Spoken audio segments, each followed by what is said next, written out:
Well guys, we're going to take the red 450 here and get it out of the weeds here and pull the 10 horse Kohler off of it and see if we can't put that Onan back on this bad boy.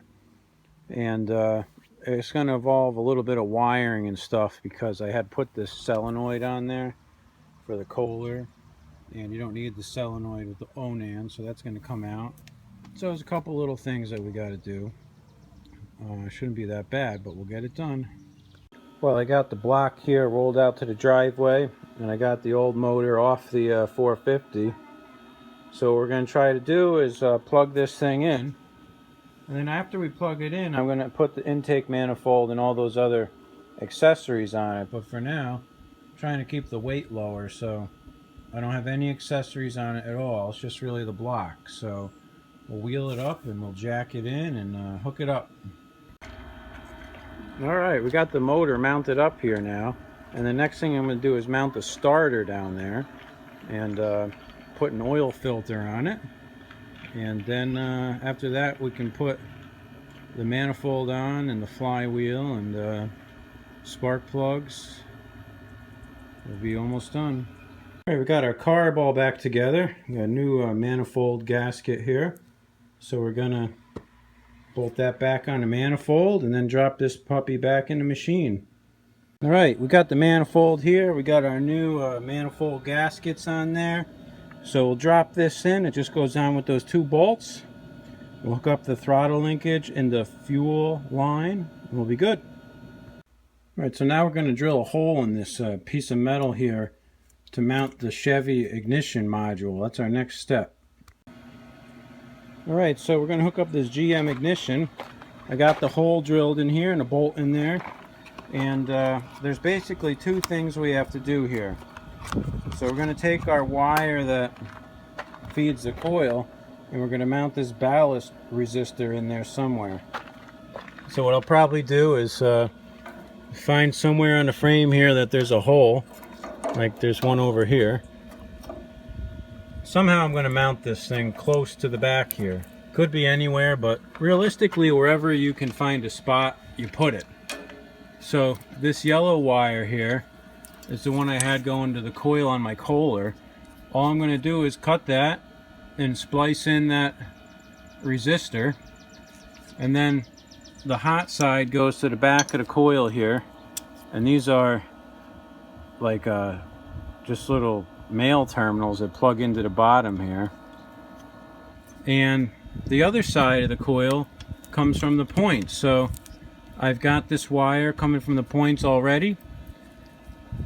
Either you cut the end off and crimp one of those on, or you make a new little piece. I think I'm just going to cut the end and crimp one of these on there. Now the fuel line I got to take out and route down the other side of the tractor. I had moved it to this side for the Kohler, and the Onan it's on the other side. So I got to move this around and mount that ballast resistor, and I'll be pretty much almost done. I got to mount a muffler too, and I happen to have a brand new muffler to mount, so that will be cool, huh? Alright, that's about it. We got two brand new Autolite 216 spark plugs for this thing. And what we got to do is change the spark plug wires a little bit. So they need a female end on both sides, because on this GM coil they've got that kind of end, whereas on the original Onan coil, you know, one side was female and the other side was male. So I have a bunch of connectors. All I got to do is cut the old wires and crimp these new ones on. Well, I decided to make new wires here. The old wires, I don't know, they're those carbon core wires. I guess I'll try it. I got nothing to lose, right?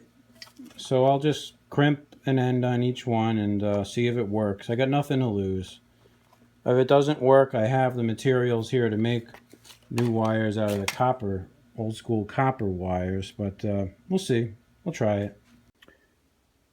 Well, the whole point of this project was putting this new square key in the flywheel, so I just marked it the length here. I'm going to cut it off, put the flywheel back on, and we should be just about ready to try to see if it works. I got my jumper box hooked up to the starter here. I want to test the spark, so I just ran the wire from my ignition right down to where the jumper box hooks up. Let's see what we got. Yeah, baby, that side's great.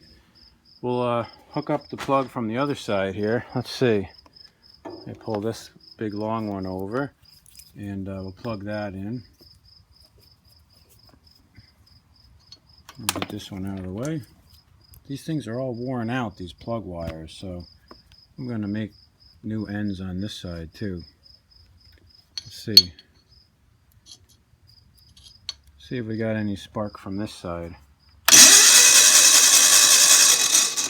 Yeah, the thing is mint, dude. This thing's going to run freaking awesome. I should just put like a drop of gas in the carb and hit it and see what happens. Well, I can't because I can't kill the starter. The starter's screwed up. The solenoid's not coming down. It's just up all the time, engaged with the flywheel. So something is screwed up inside the starter. I think I've already taken the starter apart and cleaned it once, so I think I want to put a different starter on it. That thing's done.